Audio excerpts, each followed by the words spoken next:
Hi hello friends, நான் உங்கள் விவசாய தமிழன் கார்த்திக் பேசுகிறேன். ஸோ இன்றைக்கி நம்ம வீடியோவில் என்ன பார்க்க போகிறோம் அப்படின்னா, மிளகு தக்காளி கீரை எளிய முறையில் வந்து எப்படி வந்து பயிரிட்டு நம்ம பணம் சம்பாதிக்கலாம் அப்படிங்கிறத பற்றியும், குறைஞ்ச செலவுலையும் குறைஞ்ச எனர்ஜி, குறைந்த நீர் மற்றும் வந்து ஆரம்பத்தில் பயிரிடுற முதல்ல வந்து கடைசி வரையிலும் நம்ம வந்து எப்படிலாம் எளிய முறையில் வந்து பயிரிட்டு நம்ம வந்து பணம் சம்பாதிக்கலாம் அப்படிங்கிறத பற்றி நம்ம வீடியோவில் பார்க்க போகிறோம்.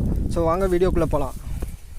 ஃப்ரெண்ட்ஸ் நீங்கள் பார்த்துட்டு இருக்கிறது தான் மிளகு தக்காளி கீரை. ஸோ வந்து நிறையா பேருக்கு தெரியாமலாம் இருக்காது கண்டிப்பாக. ஸோ இதோட மருத்துவ குணங்கள் அப்படின்னு பார்த்தோம் அப்படின்னா வந்து வாய்ப்புண்ணு, ஸோ சர்க்கரை, இதை மாதிரிலாம் வந்து ரொம்ப ஒரு பயனுள்ளதாக இருக்குது. ஸோ இதை வந்து சமைக்கும்போது ஸோ அதில் வர்ற நீரை வந்து வடிகட்டி நம்ம குடிக்கும்போது வயிற்றில் உள்ள குடல் பூச்சிகள், குடல் வயிற்றுப்புண், ஸோ வாய்ப்புண், இது மாதிரி தொண்டை எரிச்சல், இது மாதிரி நோய்கள்லாம் வந்து நம்ம குணமாகும். ஸோ சிட்டிக்குள்ளே இருக்கவங்களாம் வந்து இதை வந்து நம்ம வந்து ரொம்பவே எக்ஸ்பெக்ட் பண்ணுவாங்க. ஸோ கிராமத்தில் இருக்கவங்களுக்கு வந்து இது தெரியுமா தெரியாதா அப்படிங்கிறத பற்றி தெரியல. சரி, ஓகே, நம்ம இதை எப்படி வந்து பயிரிட்டு நம்ம வந்து சந்தைப்படுத்தி இதன் மூலமாக நம்ம வருமானங்கள் வந்து எப்படி சம்பாதிக்கலாம் அப்படிங்கிறத பார்ப்போம். ஸோ இது வந்து நீங்கள் பார்த்துட்டு இருக்கிறது வந்து தெரியும். ஸோ இதுதான் வந்து மிளகு தக்காளியோட பழம். ஸோ பார்க்குறீங்களா? ஸோ இது வந்து எப்படின்னா இது கிட்டத்தட்ட ஒரு வளர்ந்த ஒரு 20 நாள் 30 நாளில் வந்து பார்த்திங்கன்னா சின்னோண்டு ஒரு காய் பூ மாதிரி வைக்கும். ஸோ அந்த பூ வந்து பார்ப்பீங்க, தெரியும், வீடியோவில் பாருங்கள் அந்த பூ. ஸோ இந்த பூ தான் வந்து சின்னதாக ஒரு காய் மாதிரி விட்டு ஸோ ஒரு ஸ்டேஜுக்கு ஒரு 1 வீக்கில் வந்து பார்க்கும்பொழுது ஒரு பழமாக ஆயிடுது. ஸோ இந்த பழம் எப்படின்னா வச்சுக்கோங்களேன், ஸோ விவசாயம் மூலமாகவும் வந்து கிடைக்கிது. ஸோ விவசாய பயிரிட்டும் வந்து நிறைய இடத்துல காணப்படலாம். விவசாயிகளும் பயிரிடுவாங்க. அதே சமயம் இந்த பழத்தை என்ன பண்ணோம் அப்படின்னா, ஸோ குருவிகள் வந்து சாப்பிட்டு ஸோ அதோட கழிவுகள் வந்து மரத்துலேயோ ஸோ பறக்கும்போது கீழே விடும்பொழுது ஸோ நம்ம வந்து மண்ணிலேயே இருக்கும். ஸோ விதைகள் வந்து மக்காது, எந்த ஒரு இது இருக்கும். ஸோ அதில் நீர் படும் பொழுது வந்து அந்த விதைகள் வந்து உயிருற்று வந்து செடியாக வந்து மாறும். ஸோ அதே மாதிரி தான் பார்க்க போகிறோம். இது வந்து நான் வந்து தனியாக விதைகள் எடுத்தோ வாங்கியோ வந்து நான் வந்து பயிரில்லை. ஸோ பார்க்கலாம். இது வந்து இதுக்கு முன்னாடி நாங்கள் என்ன இதில் வந்து சாகுபடி செஞ்சோம் அப்படின்னு பார்த்தீங்கன்னா செவந்திப்பூனா வந்து உங்களுக்கு தெரியும். ஸோ பொங்கல் சீசன் அப்போ வந்து நிறைய காணப்படும். ஸோ அதே மாதிரி தான். ஸோ இது வந்து கிட்டத்தட்ட ஒரு 25 சென்ட் அப்படின்னு சொல்லலாம். ஸோ சுற்றுலா பரப்பில் வந்து ஸோ வந்து செவந்திப்பூ வந்து பயிரிட்டோம். பூக்கள் வந்து ஸோ இந்த பூக்களை வந்து எடுத்து நாங்கள் வந்து பொங்கலப்போ எடுத்து ஸ்ரீரங்கம், திருச்சி, எங்கள் டிஸ்ட்ரிக் வந்து திருச்சி.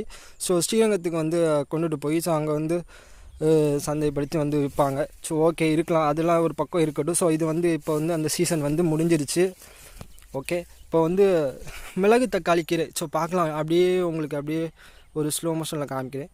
ஸோ ஃபுல்லாக வந்து பார்த்திங்கன்னா மிளகு தக்காளி தான். எப்படி வந்து இப்படி பரவச்சுன்னு எனக்கே தெரியல. ஸோ ஆனால் எப்படி இருக்குன்னா இது ஒன்று தான் ரீசன் வந்து குருவிகள் மூலமாக வந்து ஒரு எப்படி சொல்ல போனால் குருவிகள் வந்து விவசாயத்துன்னே சொல்லலாம். இதை வந்து நான் என்ன பண்ணுறேன் அப்படின்னா, ஸோ டெய்லியும் வந்து ஸோ 50 கட்டு, ஸோ 50 கட்டு அப்படிங்கும் பொழுது டெய்லி நான் வந்து எங்கள் ஊரில் வந்து கிட்டத்தட்ட ஒரு கட்டு வந்து 8 ரூபா 10 ரூபா ரேஞ்சில் வந்து விற்கிது. ஸோ நான் அழகாக நான் வந்து ஒரு நாளைக்கு வந்து 500 600 பக்கத்தில் வந்து சம்பாதிக்கிறேன். ஸோ 2 மணி நேரம் தான். ஸோ 2 மணி நேரத்தில் வந்து நான் வந்து ஒரு 500 ரூபாய் கிட்டத்தட்ட ஒரு நாளைக்கு வந்து நான் சம்பாதிக்கிறேன். ஸோ அதே மாதிரி தான் நீங்களும்.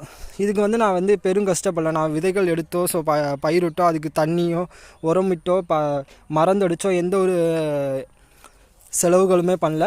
டைரெக்டாக வந்து அந்த பூக்களுக்கு செஞ்ச பண்ணும்பொழுதே இதுக்கும் வந்து எடுத்துக்கிச்சு. எப்படின்னா பூக்களுக்கு வந்து நாங்கள் தண்ணி பாய்ச்சினோம். ஸோ அதே போல் மருந்து அடித்தோம், உரம் போட்டோம். ஸோ அது மூலயமா கிடைக்கிற ஊட்டச்சத்தும் ஸோ மருந்தும் நீரும் ஸோ சூரிய ஒளி, அதனால் வந்து இந்த கீரைகள் வந்து வளர்ந்து செலுசெலுசுன்னு இருக்குது. பார்க்கலாம், உங்களுக்கே தெரியும். ஸோ பார்க்கும்போதே ரொம்ப அருமையாக இருக்கும். ஸோ இதை வந்து நான் டெய்லியும் 50 கட்டு கேட்கும் பொழுது ஸோ வியாபாரிகள் வந்து கேட்பாங்க, எங்களுக்கு 20 கட்டு கொடுங்க, 30 கட்டு கொடுங்க அப்படின்னு கேட்பாங்க. ஸோ அதை வந்து நான் வந்து டெய்லியும் உடைச்சி நான் கொடுப்பேன். கொடுத்துட்டு வந்து அழகாக எனக்கு இது ஒரு கிட்டத்தட்ட ஒரு 50 கட்டு உடைக்க எவ்வளோ நேரம் ஆகும்னு பார்த்தீங்கன்னா 2 மணி நேரம் தான். 2 மணி நேரத்தில் அழகாக நான் உடைச்சிட்டு போய் குளிச்சுட்டு நீட்டாக வச்சுருவேன். ஸோ அவங்க கேட்கும்பொழுது ஃபோன் பண்ணுறப்ப நான் வந்து அவங்கள்ட்ட கொடுத்துட்டு ஸோ அதுக்கான அமௌண்ட்டை வந்து நான் வாங்கிட்டு வந்துடுவேன். ஸோ இது மூலயமா வந்து நான் டெய்லி 2 மணி நேரத்தில் வந்து கிட்டத்தட்ட 500 to 600 ரூபா சம்பாதிக்கிறேன். பொழுது பார்த்திங்கன்னா கரெக்டாக டைம் வந்து 4 மணி. ஸோ வெயில் வந்து இன்றைக்கி அதிகமாக தான் இருக்குது. அதனால் உங்களுக்கு வந்து ரொம்ப கிளார் அடிக்கிற மாதிரி இருக்கலாம். ஸோ அதனால் வந்து எப்படின்னா ஸோ வாங்க நம்ம வந்து இது வந்து எப்படி பயிரிடலாம் அப்படிங்கிறத வந்து பார்ப்போம். ஸோ பயிருக்கு எந்த ஒரு பொருளும் எந்த ஒரு விவசாயமும் பயிரிடணும் அப்படின்னா அதுக்கு வந்து விதைகள் செலவு வந்து அப்படின்ட்டு ஆகலாம். ஸோ கண்டிப்பாக வந்து இது வந்து ஒன் டைம் காஸ்ட்டு தான். ஒரு டைம் வந்து நீங்கள் வந்து விதை வாங்கிட்டீங்க, ஸோ அங்காடிகளோ ஏதோ கிடைக்கிற ஒரு விதைகள் கடைகள்லேயே போய் விதைகள் வந்து வாங்கிட்டீங்க அப்படின்னா ஒரு டைம் வந்து இதை பயிரிட்டீங்க அப்படின்னா அடுத்த டைம் வந்து இது மூலயமாவே விதைகளை எடுத்துக்கலாம். எப்படி அப்படின்னு பார்த்தீங்கன்னா ஸோ இந்த பழம் இதான் பழம், இந்த பழத்தை கூட சாப்பிடுவாங்க.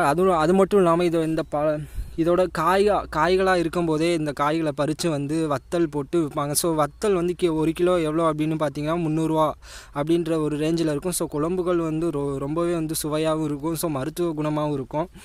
வாங்க அது அடுத்த முறையாக நம்ம பயிரிடும் பொழுது விதைகள் வாங்காமல் நம்மளாக எப்படி விதைகளை எடுத்து அதை வந்து பராமரித்து நம்ம வந்து எப்படி பயிரிடலாம் அப்படிங்கிறத வந்து பார்க்கலாம். ஸோ இதான் அதோட பழம்.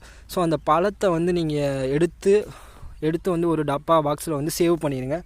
சேவ் பண்ணி வச்சுக்கிட்டீங்க அப்படின்னா ஸோ அந்த பழத்தை வந்து நீங்கள் வந்து பிதுக்குனீங்க அப்படின்னா இப்படி அமுக்குனீங்க அப்படின்னா வந்து வெளியில் பார்த்தீங்கன்னா அப்படியே வெள்ளை கலரில் ஒரு குட்டி குட்டியாக ஒரு மைக்ரான்ஸ் லெவலில் அப்படியே உங்களுக்கு தெரியுதா என்னன்னு தெரில. ஸோ பாருங்கள், ஸோ இதே தான் இப்படி தான் வந்து இருக்கும். இப்படி தான் அதோட விதைகள் வந்து இருக்கும். என்னுடைய விரலில் வந்து ஒட்டியிருக்கு, தெரியுதுங்களா? ஸோ இதான். ஸோ அந்த விதைகளில் வந்து ஒரு கலெக்ட் பண்ணி எடுத்துகிட்டு ஸோ ஒரு அந்த வெள்ளை துணியில் வந்து போட்டு புழிஞ்சு அந்த ஜூஸை மட்டும் வெளியில் ரிமூவ் பண்ணிவிட்டு வெயிலில் காய வச்சிட்டிங்க அப்படின்னா அந்த நல்லா ட்ரை ஆயிரும். ஸோ அந்த ட்ரை ஆனதுக்கப்புறம் அந்த விதைகளை வந்து அப்படியே கையில் அப்படியே தடவி எடுத்திங்கன்னா ஸோ ட்ரை ஆன விதை வந்து நல்லா ஒரு மணல் மாதிரி அப்படியே இருக்கும், கொட்டும். அதை ஒரு பாக்ஸில் வந்து போட்டுக்கிட்டீங்க, சேவ் பண்ணி வச்சுட்டிங்க அப்படின்னா உங்களுக்கு தேவையான எப்போ பயிரிடுறீங்களோ ஸோ இதுக்குன்னு தனியாக வந்து பாத்தி உழவோட்டி பாத்தி அமைச்சு தண்ணி விட்டு போடணும் அப்படிங்கிறது அவசியமே கிடையாது. இதுக்கு ஒரு குறைந்த செலவு, குறைந்த இடமே போதுமானது. ஸோ எடுத்துக்காட்ட வேறு ஏதாவது ஒரு முள்ளங்கி தோட்டமோ இல்லை மிளகாய் காடோ இது மாதிரி போட்டிருந்தீங்க அப்படின்னா அதில் வந்து இந்த விதைகளை வந்து தூவி விட்டுறலாம்.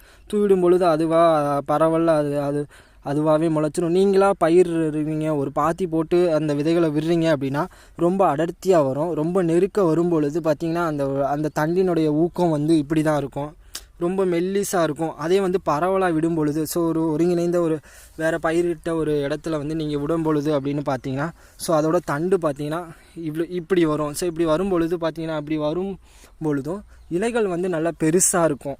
நல்லா பார்த்திங்கன்னா இலைகள் வந்து பெருசாக இருக்கும். இல்லை அப்படின்னா நீங்கள் நெருக்க விட்டீங்க அப்படின்னா இலைகள் வந்து இவ்வளோ தான் இருக்கும்.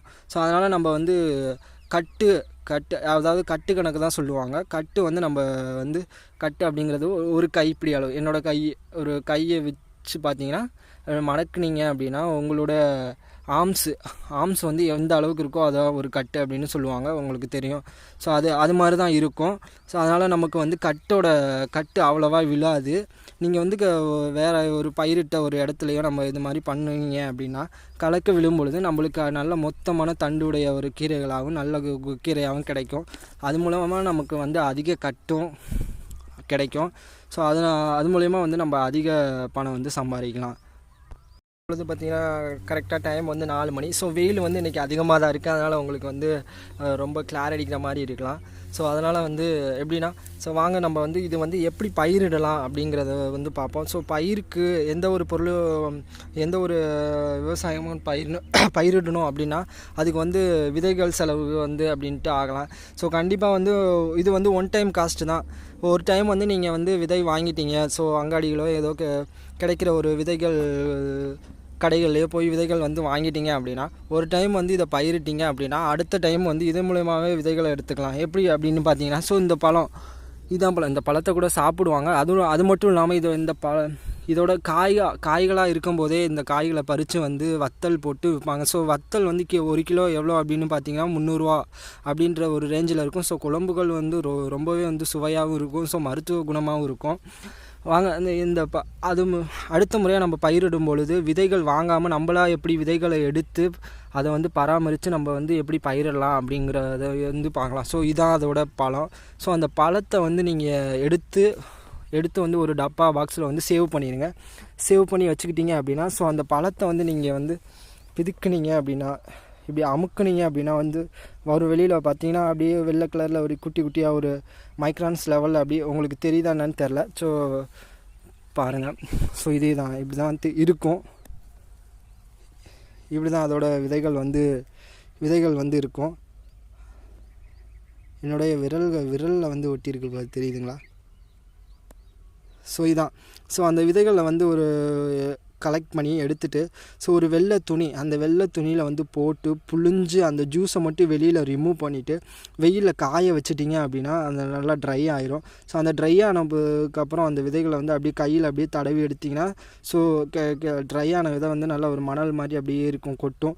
அதை ஒரு பாக்ஸில் வந்து போட்டுக்கிட்டீங்க, வச்சு சேவ் பண்ணி வச்சுட்டிங்க அப்படின்னா உங்களுக்கு தேவையான எப்போ பயிரிடுறீங்களோ ஸோ இதுக்குன்னு தனியாக வந்து பாத்தி உழவோட்டி பாத்தி அமைச்சு தண்ணி விட்டு போடணும் அப்படிங்கிறது அவசியமே கிடையாது. இதுக்கு ஒரு குறைந்த செலவு, குறைந்த இடமே போதுமானது. ஸோ எடுத்துக்காட்ட வேறு ஏதாவது ஒரு முள்ளங்கி தோட்டமோ இல்லை மிளகாய் காடோ இது மாதிரி போட்டிருந்தீங்க அப்படின்னா அதில் வந்து இந்த விதைகளை வந்து தூவி விட்டுறலாம். தூவிடும் பொழுது அதுவாக பரவல்ல அதுவாகவே முளைச்சிடும். நீங்களாக பயிரிடுவீங்க, ஒரு பாத்தி போட்டு அந்த விதைகளை விடுறீங்க அப்படின்னா ரொம்ப அடர்த்தியாக வரும். ரொம்ப நெருக்க வரும் பொழுது பார்த்திங்கன்னா அந்த தண்டினுடைய ஊக்கம் வந்து இப்படி தான் இருக்கும், ரொம்ப மெல்லிஸாக இருக்கும். அதே வந்து பரவலாக விடும் பொழுது ஸோ ஒரு ஒருங்கிணைந்த ஒரு வேறு பயிரிட்ட ஒரு இடத்துல வந்து நீங்கள் விடும் பொழுது அப்படின்னு பார்த்தீங்கன்னா ஸோ அதோட தண்டு பார்த்திங்கன்னா இப்படி வரும். ஸோ இப்படி வரும் பொழுது பார்த்திங்கன்னா அப்படி வரும் பொழுதும் இலைகள் வந்து நல்லா பெருசாக இருக்கும்.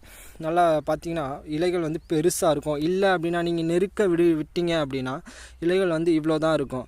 ஸோ அதனால் நம்ம வந்து கட்டு அதாவது கட்டு கணக்கு தான் சொல்லுவாங்க. கட்டு வந்து நம்ம வந்து கட்டு அப்படிங்கிறது ஒரு கைப்பிடி அளவு, என்னோடய ஒரு கையை வச்சு பார்த்தீங்கன்னா மடக்குனீங்க அப்படின்னா உங்களோட ஆர்ம்ஸ் வந்து எந்த அளவுக்கு இருக்கோ அதான் ஒரு கட்டு அப்படின்னு சொல்லுவாங்க, உங்களுக்கு தெரியும். ஸோ அது மாதிரி தான் இருக்கும். ஸோ அதனால் நமக்கு வந்து கட்டு அவ்வளோவா விழாது. நீங்கள் வந்து வேறு ஒரு பயிரிட்ட ஒரு இடத்துலையோ நம்ம இது மாதிரி பண்ணுவீங்க அப்படின்னா கலக்க விழும் பொழுது நம்மளுக்கு நல்ல மொத்தமான தண்டுடைய ஒரு கீரைகளாகவும் நல்ல கீரையாகவும் கிடைக்கும். அது மூலமாக நமக்கு வந்து அதிக கட்டும் கிடைக்கும். ஸோ அது மூலயமா வந்து நம்ம அதிக பணம் வந்து சம்பாதிக்கலாம். ஸோ அதே மாதிரி நீங்களும் வந்து பணம் கண்டிப்பாக சம்பாதிக்க முடியும். ஸோ இது வந்து எப்படின்னா விவசாயிகள் வந்து ஒரு க்ரியேட்டிவிட்டி மைண்டோட வந்து எந்த ஒரு வேலையுமே செய்யணும். ஸோ விவசாயங்களும் அதில் வந்து கொண்டுட்டு வந்தால் ரொம்ப நல்லாயிருக்கும். ஸோ இது வந்து முக்கியமாக நம்ம அம்மாக்கள் இதெல்லாம் தெரியாமல் இருக்கலாம். ஸோ இது வந்து நம்மளும் இதே மாதிரி பண்ணணும். ஸோ இது மாதிரி என்ன பண்ணணும், ஒரு குறிப்பிட்ட ஒரு பயிரிட்டு அதுக்கு மட்டுமே செலவு பண்ணி மருந்து அடித்து தண்ணி பாய்ச்சி so energy wasting, time waste so இதுமெல்லாம் பண்ணுறதை விட அதில் வந்து எக்ஸ்ட்ரா, அதாவது ஒருங்கிணைந்த பண்ணை, ஒருங்கிணைந்த விவசாயம் அப்படிங்கிற பொழுது ஸோ அதில் வந்து இதை மாதிரி வேறு ஒரு எடுத்துக்காட்டு எக்ஸாம்பிள் எப்படின்னா ஒரு மிளகாய் காடு போட்டிருக்கீங்க அப்படின்னா அதில் வந்து ஒரு கிட்டத்தட்ட ஒரு கொஞ்சோண்டு விதைகளை ஒரு 1/2 கிலோ விதை வாங்கி ஸோ அதில் வந்து தெளிச்சு விடலாம். தெளித்து விடும் பொழுது வந்து பார்த்திங்கன்னா அதுக்கு நீங்கள் சேர்த்து போகிற உர செலவோ மறந்தோ தண்ணி பாய்ச்சும் பொழுதோ ஸோ அதுக்கு வந்து ரொம்பவே பயனுள்ளதாக இருக்கும். ஸோ நம்ம மிளகாயில் இருந்து கிடைக்கிற பணத்தை விட அதுலேயும் நம்ம அந்த கீரை மூலமாக வந்து கிடைக்கிற பணமும் வந்து நம்மளுக்கு இரட்டிப்பு பணமாக இருக்கும், லாபமாக இருக்கும். இது மூலயமா நமக்கு வந்து எனர்ஜி, டைம், அதுக்கு ஆகக்கூடிய செலவு, ஸோ காஸ்ட்டு, நீர், ஸோ இதெல்லாம் வந்து நமக்கு வந்து இரட்டிப்பு வேகத்தில் நம்ம பணம் சம்பாதிக்கலாம். ஸோ அதே மாதிரி தான்